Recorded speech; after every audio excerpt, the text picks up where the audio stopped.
ಈಗಲೇ ಚಂದಾದಾರರಾಗಿ ನಿಮ್ಮ ನೆಚ್ಚಿನ ಶೋಗಳನ್ನು ನೋಡಿ.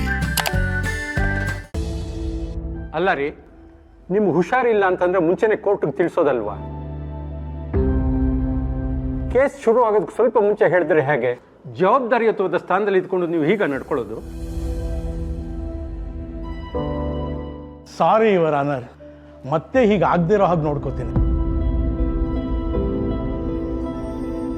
ಸರಿ, ಈಗ ಟ್ರಾನ್ಸ್ಲೇಟರ್ನ ಕರ್ಕೊಂಡ್ಬಂದಿದ್ದೀರಾ? ಅದರ ಅವಶ್ಯಕತೆ ಇಲ್ಲ ಯುವರ್ ಆನರ್. ನನ್ನ ಕಕ್ಷಿದಾರನ ಮಾತು ನನಗೆ ಅರ್ಥ ಆಗುತ್ತೆ, ನಾನೇ ವಾದ ಮಾಡ್ತೀನಿ.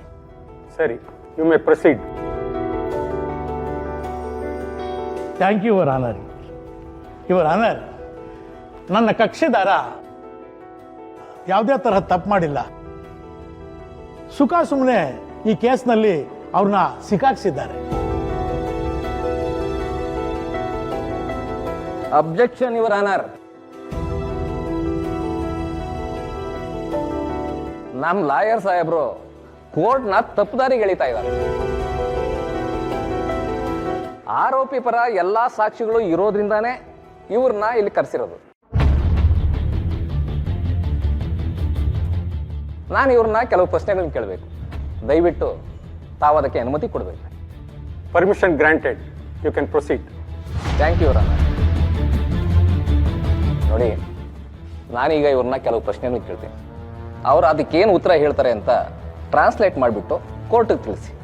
ಸರಿ. ನೋಡಿ ಇವ್ರೆ, ನಿಮ್ಮ ಮನೇಲಿ ಯಾರ್ಯಾರಿದ್ದೀರಿ?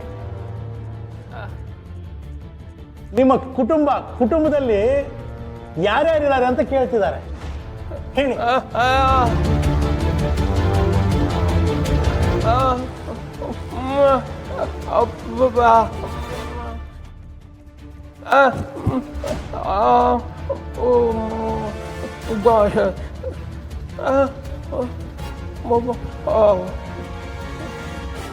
ಯುವರ್ ಆನರ್, ಇವ್ರ ಕುಟುಂಬದಲ್ಲಿ ಅಪ್ಪ, ಅಮ್ಮ, ಅಣ್ಣ, ತಂಗಿ ಎಲ್ಲ ಇದ್ದಾರಂತೆ.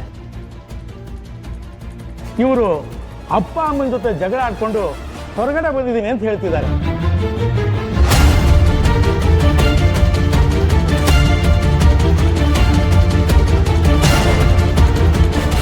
ಇದೇನೋ ವಿಚಿತ್ರವಾಗಿ ಕಾಣಿಸ್ತಾ ಇದೆಯಲ್ಲ. ಸರಿ, ನೀವು ಮುಂದಿನ ಪ್ರಶ್ನೆ ಕೇಳಿ. ನೋಡಿ ಇವ್ರೆ, ನಿಮಗೆ ಶ್ರೀಕಾಂತ್ ಅದೇ ಆಕ್ಸಿಡೆಂಟಾಗಿ ಸತ್ತೋದ್ರಲ್ಲ, ಶ್ರೀಕಾಂತ್ ಅವ್ರಿಗೆ ಗೊತ್ತಾ?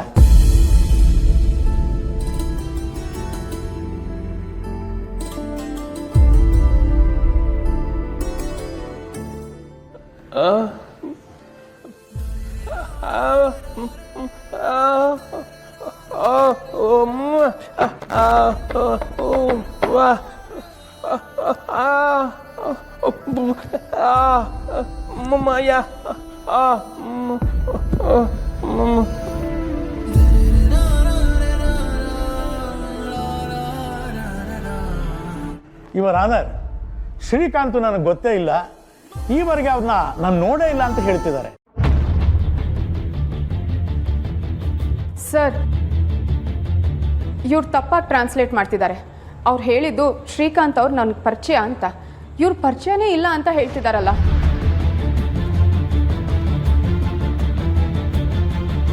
ಏನ್ರಿ ಇದು? ಅವರೊಂದು ಹೇಳ್ತಿದ್ರೆ ನೀವೊಂದು ಹೇಳ್ತಿದ್ದೀರಲ್ಲ.